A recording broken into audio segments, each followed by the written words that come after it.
नमस्कार दोस्तों, मैं हूं सत्या। स्वागत है आपका काली गुफा में। कहते हैं कुछ साधु भगवान तक पहुंचने की कोशिश में राक्षस बन जाते हैं और कुछ आत्माएं मुक्ति नहीं, शरीर तलाशती है। ये कहानी है देवलपुर गांव की, जहां एक साधु ने अमृता पाने के लिए तंत्र साधना की, पर उसकी साधना में शामिल हुई एक औरत की आंखों में बस गई वासना की माया। उस रात जंगल में ढोलक बजती रही, राख उड़ती रही और कोई नहीं जान पाया वो साधु मरा नहीं, बस किसी और के शरीर में उतर गया। जो इस कहानी को सुनेगा वो भी शायद उसके जागरण की आहट सुन ले। ये है पापी साधु की तंत्र गुफा, एक ऐसी कहानी जहां भक्ति और पाप की सीमा मिट जाती है। लेकिन शुरू करने से पहले आपसे रिक्वेस्ट है कि नीचे कमेंट में लिखिए अपना नाम और आप कहां से है, और जो भी लिखेगा उसका नाम मैं अगली कहानी में जरूर लूंगा। तो दोस्तों, तैयार हैं? चलिए डर की इस असली दुनिया में उतरते हैं। रात के 12 बज चुके थे। जंगल की काली छाया में कहीं दूर से ढोलक की धीमी आवाज आ रही थी। ठक ठक ठक। हर धक्कन के साथ हवा और ठंडी होती जा रही थी।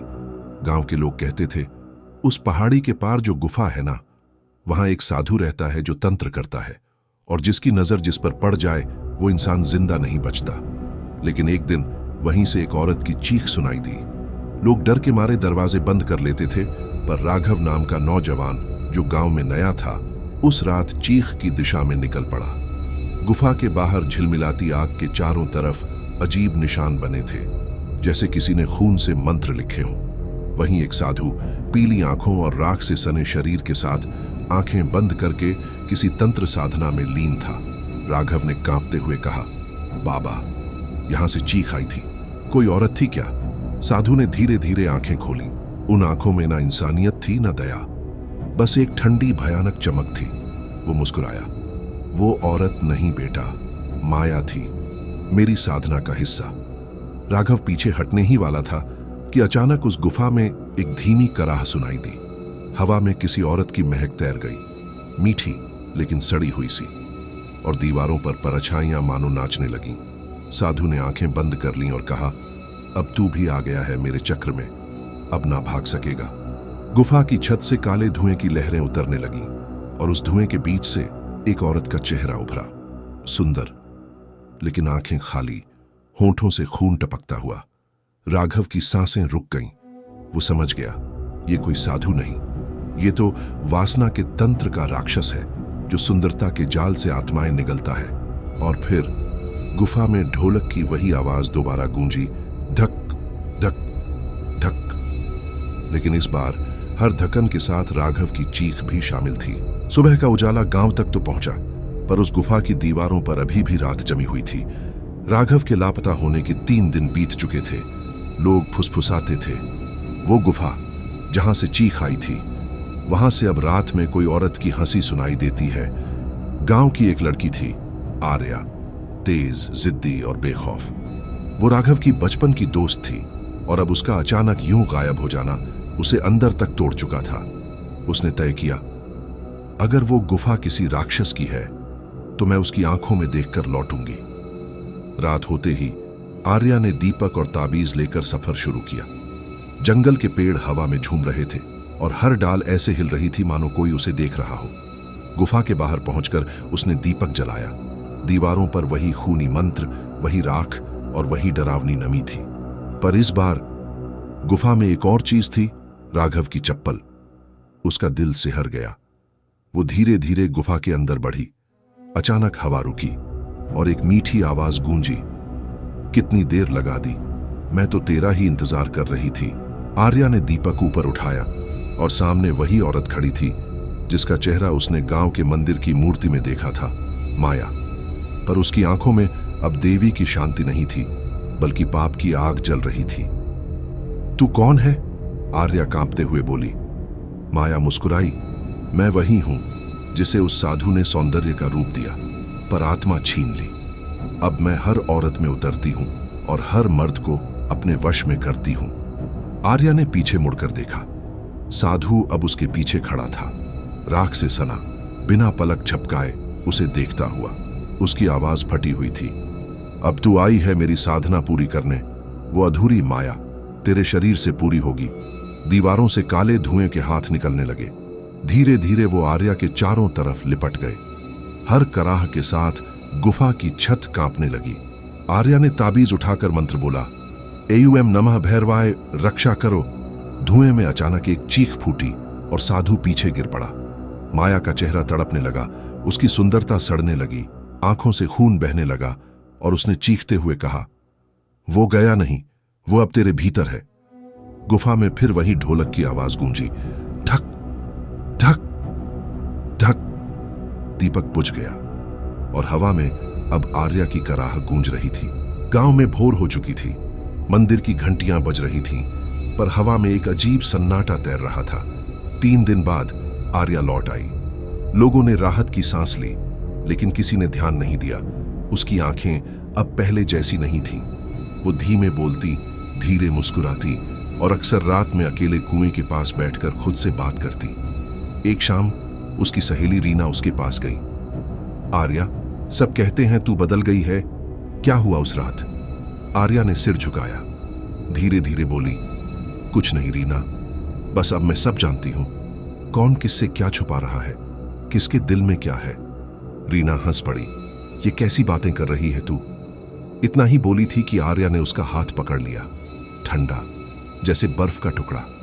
आर्या की आंखें अब चमक रही थीं, पीली, बिल्कुल उसी साधु की तरह। उसने रीना के कान में फुसफुसाया, उसने कहा था, मैं उसका वास बनूंगी, अब वो मेरे भीतर है। रीना चीख पड़ी। उसी वक्त आर्या जमीन पर गिर गई और तड़पने लगी। उसके मुंह से अजीब मंत्रों की आवाजें निकलने लगी। एयू कालमर्क तंत्र मोहिनी स्वाहा। कमरा हिलने लगा, दीवारों पर राख गिरने लगी और हवा में साधु की हंसी गूंज उठी। रीना भागकर पुजारी को लाई। पुजारी ने तिलक लगाया, तंत्र मंत्र खोले, पर जैसे ही उसने आर्या के माथे पर जल डाला, वो आंखें खोलकर बोली, जल मत डाल वरना तू भी राख बन जाएगा। पुजारी के हाथ से दीपक गिर गया और जब उसने पीछे देखा, दीवार पर आर्या की नहीं, साधु की परछाई थी। वो अब हर आईने, हर छाया, हर सांस में बस गया था। आर्या अब जिंदा थी, पर उसके भीतर बस उसका पापी साधु सांस ले रहा था। रात को जब आर्या ने आईने में खुद को देखा, पीछे से वही आवाज आई, अब तू मेरी माया है, और माया कभी मुक्त नहीं होती। आईना हिला और अगले पल आईने में आर्या नहीं थी, बस साधु की राख से बनी भयावह मुस्कान। गांव का नाम था स्टेवलापुर। कभी यह जगह अपने मंदिरों और शांति के लिए जानी जाती थी, पर अब यहां हर रात एक लाश मिलती थी। कभी किसी का जानवर मरा मिलता, कभी किसी इंसान का चेहरा झुलसा हुआ, आंखें खुली हुई, और उनके पास बस एक चीज मिलती, राख। लोग कहते, ये सब उस लड़की के आने के बाद शुरू हुआ। आर्या। अब आर्या गांव में अजनबी बन चुकी थी। वो घर के भीतर बंद रहती, पर हर रात उसकी खिड़की से लाल रोशनी झलकती थी, जैसे अंदर कोई तंत्र पूजा चल रही हो। एक रात गांव का वृद्ध पंडित हरिदास अपने साथ कुछ लोगों को लेकर आर्या के घर पहुंचा। सबके हाथों में गंगा जल, ताबीज और दीपक थे। दरवाजा धीरे से खुला। अंदर धुआं फैला हुआ था और दीवारों पर वही पुराने रक्त मंत्र लिखे थे जो गुफा में थे। आर्या जमीन पर बैठी थी, आंखें बंद, और उसके चारों तरफ कंकालों के टुकड़े रखे थे। धीरे धीरे उसकी आवाज गूंजी, आओ, उसे जगाने का समय आ गया है।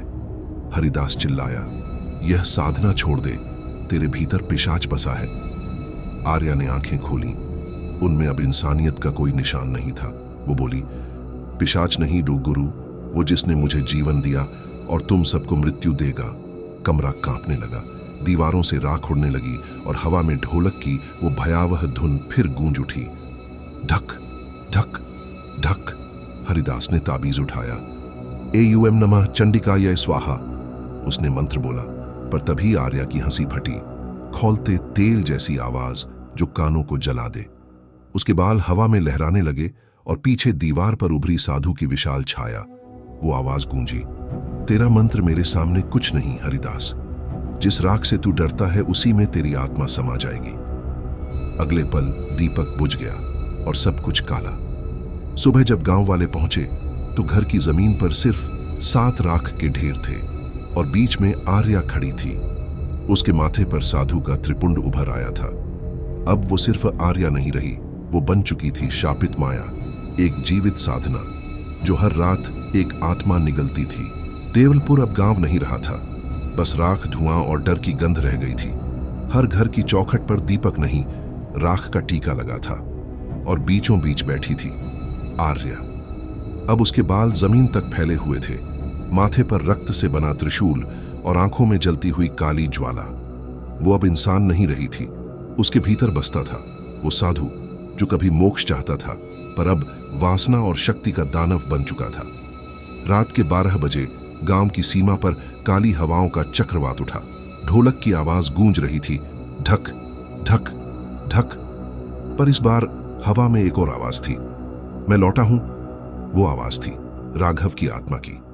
गुफा से उठती राख के बीच एक पारदर्शी छवि उभरी। राघव का चेहरा शांत था पर उसकी आंखों में जलता था संकल्प। वो आर्या के पास पहुंचा। उसने कहा, आर्या तू नहीं, वो बोल रहा है तेरे अंदर, लड़ वरना वो तेरी आत्मा भी निगल जाएगा। आर्या ने कांपते हुए कहा, मैं नहीं रह गई राघव, वो मुझे चला रहा है। साधु की आवाज उसके भीतर से गूंजी, तू मेरी साधना तोड़ेगा मरे हुए इंसान? तेरे पास शक्ति नहीं, राघव ने मुस्कुराकर कहा, तेरे पास शरीर है, मेरे पास आत्मा, और आत्मा अमर होती है। उसने हाथ उठाया, मंत्र बोला, एयुएम भूर्भुवः स्वाहा, आत्म ज्योति प्रकट्य। गुफा कांप उठी, दीवारों पर लिखे मंत्र जलने लगे। आर्या का शरीर तड़पने लगा, उसके बाल हवा में लहराने लगे और मुंह से राख बहने लगी। साधु चीखा, नहीं, मैं अधूरा नहीं रह सकता। राघव ने चिल्लाया, तेरी साधना यहीं खत्म होती है। अचानक गुफा की छत से तेज प्रकाश फूटा। धुएं के बीच आर्या की कराह और साधु की चीख एक साथ गूंज उठी और अगले पल गुफा फट गई। गांव के लोगों ने आसमान में लाल लपटों का गोला उठते देखा और उसके बीच 2 परछाइयां, एक साधु की और एक स्त्री की, जो धीरे धीरे राख में बदल गईं। सुबह उस जगह बस एक दीपक जल रहा था और उसके पास 2 नाम लिखे थे, आर्या और राघव। गांव फिर शांत हो गया, पर कभी कभी रात में वो ढोलक फिर सुनाई देती है, ढक ढक ढक, और लोग कहते हैं वो गुफा फिर जागने वाली है। सालों बीत चुके थे, देवलपुर अब वीरान हो चुका था। गुफा की जगह अब एक नई सड़क बन रही थी। सरकारी मजदूर दिन भर काम करते, पर रात होते ही सब भाग जाते, क्योंकि कहते हैं उस गुफा से अब भी ढोलक की आवाज आती है, ढक ढक ढक। एक रात इंजीनियर अमित वहीं रुका रहा। वो नहीं मानता था इन बातों को। बोला, भूत वूत कुछ नहीं होता, कल सुबह काम पूरा करेंगे। रात के 12 बजे उसने तंबू के बाहर कदम रखा। हवा ठंडी थी, पर एक महक थी, चंदन और राख की। वो मुड़ा, सामने एक औरत खड़ी थी, सफेद साड़ी में, बाल खुले हुए। उसने धीमे से कहा, इतने सालों बाद कोई फिर आया है। अमित चौंका, आप कौन हैं? वो मुस्कुराई, मैं आर्या हूं। नाम सुनते ही हवा रुक गई, पेड़ों की डालियां स्थिर हो गईं। ढोलक की दूर से आती आवाज अब पास आने लगी, ढक ढक ढक। अमित का माथा पसीने से भर गया। ये कैसे मुमकिन है? वो तो मर चुकी थी।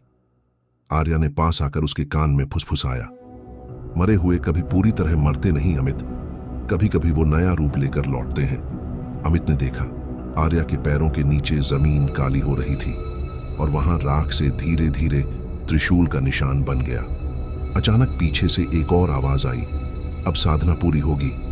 अमित ने मुड़कर देखा, वो साधु, वही राख से सना शरीर, वही पीली आंखें, पर अब उसका चेहरा आधा इंसान आधा धुआं बन चुका था।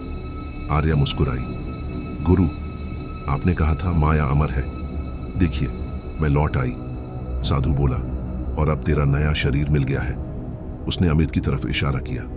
अमित पीछे हटने लगा, पर जमीन से काले हाथ निकलकर उसकी टांगें पकड़ चुके थे।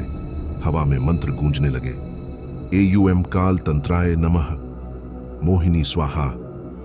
आर्या ने आंखें बंद की और अगली ही पल उसकी आत्मा एक काले प्रकाश में बदल गई, जो अमित के सीने में समा गया। साधु ने हंसते हुए कहा, अब मैं और माया एक नहीं, हम 3 हैं, शरीर, आत्मा और शक्ति। रात का आसमान लाल हो गया, सड़क की सारी मशीनें अपने आप चलने लगी। गुफा फिर से उभर आई, जैसे धरती ने उसे फिर जन्म दिया हो। सुबह जब बाकी मजदूर लौटे तो सड़क पर अमित अकेला खड़ा था, पर उसकी आंखें पीली चमक रही थीं। उसके पीछे राख में दो परछाइयां थीं, एक साधु की और एक स्त्री की। और तभी हवा में गूंजी ढक ढक ढक। अब साधना अमर हो चुकी है। रात की हवा में सड़न थी। देवलपुर के जंगलों में सन्नाटा इस कदर पसरा था कि पत्तों की सरसराहट भी जैसे किसी मरे हुए की फुसफुसाहट लगती थी। गांव वालों का कहना था कि उस पुराने कुटी के नीचे जो गुफा है, वहां अब भी साधु कामदेव तंत्र की अधूरी साधना में बंद है। गांव के लड़के डर के बावजूद जिज्ञासा में हर अमावस पर गुफा के पास तक चले जाते। वहां से आती थी अगरबत्ती की गंध, राख में लिपटी मांस की बू और कहीं दूर से आती एक महिला की हंसी। वो उसकी सखी है, एक बूढ़ा कहा करता था, जिसके शरीर में वो वापस आने वाला है। उस रात अमावस्या थी। हवा ठंडी थी लेकिन धरती तप रही थी। गांव की सीमा पर रहने वाली राधा ने महसूस किया कोई उसके घर के बाहर है।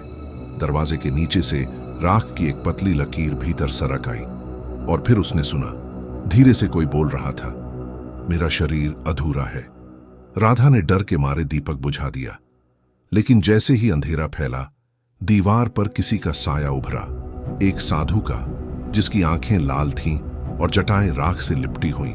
वो बोला, जिसने तंत्र शुरू किया था उसे पूरा भी वही करेगा। राधा बेहोश होकर गिर पड़ी और जब सुबह गांव वाले पहुंचे, घर खाली था। सिर्फ दीवार पर लिखा था, पहला जागरण पूर्ण हुआ। राधा उस रात के बाद गांव से गायब थी। 3 दिन तक किसी ने उसे नहीं देखा और चौथे दिन सुबह वो लौट आई। लेकिन अब उसकी चाल में कुछ अजीब था। उसकी आंखें नीली नहीं, हल्की सुर्ख दिखती और उसकी आवाज में एक अनजाना भारीपन था। गांव की बूढ़ी दाई ने कहा, ये वो राधा नहीं रही, इसके अंदर कोई और है। राधा हर रात अपने घर में दीप जलाकर गुफा की दिशा में देखती, मानो किसी को बुला रही हो।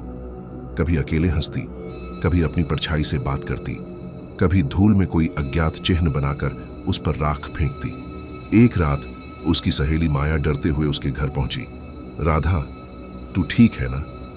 राधा मुस्कुराई, लेकिन वो मुस्कान इंसानी नहीं लग रही थी। उसने धीरे से कहा, साधना पूरी नहीं हुई थी, अब होगी। अचानक उसकी आंखों में लाल चमक उठी, उसके बाल अपने आप खुल गए और उसकी आवाज में 2 आवाजें गूंजने लगीं, एक राधा की और एक गहरी, साधु जैसी। मुझे नया शरीर मिल गया है, अब शुरू होगा दूसरा जागरण।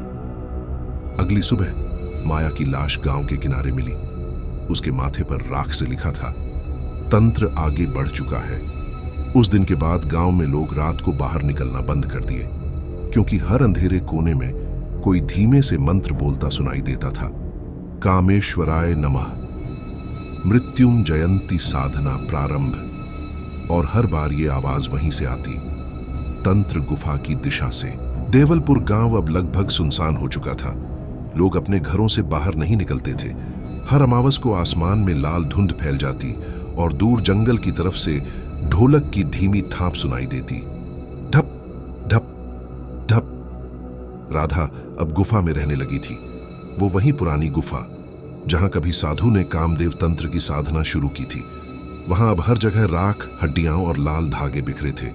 गांव का एक चरवाहा मोहन डर के बावजूद गुफा के पास गया। अंदर अंधेरा था, लेकिन दीवारों पर कुछ चिन्ह जल रहे थे, नीली और लाल लौ की तरह। अचानक उसे एक आवाज सुनाई दी, कौन है जो तीसरे नेत्र को जगाने आया है? मोहन कांप गया। उसने देखा राधा एक पत्थर के आसन पर बैठी थी। उसकी आंखें बंद थीं, लेकिन माथे के बीचों बीच एक हल्की लाल रेखा चमक रही थी, जैसे कोई तीसरी आंख खुलने को हो। राधा के होंठ अपने आप हिलने लगे। मन, शरीर और आत्मा अब एक हो रहे हैं। साधक लौट चुका है और जो देख ले वो बच नहीं सकता। मोहन भागने लगा, लेकिन पीछे से किसी ने उसके कंधे पर ठंडी राख से लिपटी उंगलियां रख दी। उसकी चीख जंगल में गूंज गई और जब गांव वाले सुबह पहुंचे, गुफा के दरवाजे पर सिर्फ उसका खाली शरीर पड़ा था, आंखें खुली हुई, जैसे उसने कुछ ऐसा देखा था जो इंसान को नहीं देखना चाहिए।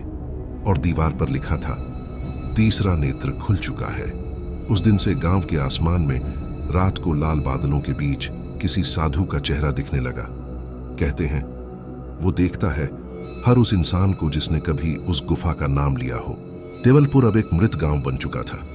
घरों के दरवाजे खुले थे लेकिन कोई नहीं था। सिर्फ हवा में राख उड़ती थी और दूर जंगल से आती थी ढोल की थाप। धीरे धीरे, लगातार, ठप ठप ठप। गांव के आखिरी बचे बूढ़े पुजारी ने कहा था, जब ये थाप 3 रात लगातार बजेगी तब अंतिम जागरण होगा और तब कोई भी बच नहीं पाएगा। तीसरी रात आई। आसमान लाल था। चांद की जगह एक काली परछाई तैर रही थी। गुफा के चारों ओर सैकड़ों दीपक अपने आप जल उठे। राधा अब पूरी तरह से वो नहीं रही थी। उसकी आंखें अब खुली थीं, लेकिन उनमें आदमी की नहीं, साधु की आत्मा झलकती थी। उसका चेहरा राख से लिपटा, बाल खुले और शरीर के चारों ओर घूम रहा था एक लाल धुआं। वो धीरे से बोली, अब कोई नहीं रोक सकता, अब मैं नहीं, वो बोलेगा। अचानक गुफा के अंदर की जमीन कांप उठी। पत्थरों से बनी दीवारें फटने लगीं और राख से बना हुआ एक आकार उभर आया, साधु का शरीर। लेकिन उसका चेहरा अधूरा था। आंखों की जगह राख के गड्ढे और मुंह से निकलती लाल धुएं की लहरें। राधा ने दोनों हाथ उठाए। उसकी आवाज अब दोहरी हो चुकी थी। मुक्ति नहीं चाहिए, अमृता चाहिए। मृत देह में प्राण दो, तंत्र पूर्ण करो। और उसी पल गुफा में गूंजा एक चीख, जो इंसान की नहीं, किसी दूसरी दुनिया की थी। गांव तक वो आवाज पहुंची और हर उस इंसान की आंखें जो जाग रहा था खून से भर गईं। सुबह जब सूरज निकला, गुफा की जगह सिर्फ एक गहरा गड्ढा था जिससे धुआं अब भी निकल रहा था। कहते हैं जो उस गड्ढे के पास जाता है उसे रात में वो ढोलक की थाप सुनाई देती है और एक महिला की धीमी आवाज। साधना कभी खत्म नहीं होती, वो हर जन्म में लौटता है। लेकिन गांव वाले आज भी कहते हैं, कभी अगर तुम उस रास्ते से गुजरो और हवा में अगर राख की बू आए तो पीछे मत देखना, क्योंकि शायद कोई तुम्हारा नाम धीरे से ले रहा होगा। जागरण अभी बाकी है। तो दोस्तों, ये थी आज की डरावनी कहानी। अगर आपको ये सफर सच में डर के साथ मजेदार लगा हो तो वीडियो को लाइक और चैनल को सब्सक्राइब जरूर करें। और हाँ, हर वीडियो के आखिर में मैं अपने प्यारे व्यूअर्स का नाम जरूर लेता हूं, जैसे कि पूनम जी सोनीपत से, जयदेव सिंह जी, अमोल कुंभारे जी नागपुर से। आज के लिए इतना ही। अगर आप चाहते हैं कि अगली बार आपका नाम भी यहाँ लिया जाए तो अभी नीचे कमेंट में लिखिए अपना नाम और आप कहाँ से है। तो मिलते हैं अगली बार एक और नई सिहरन पैदा कर देने वाली कहानी के साथ।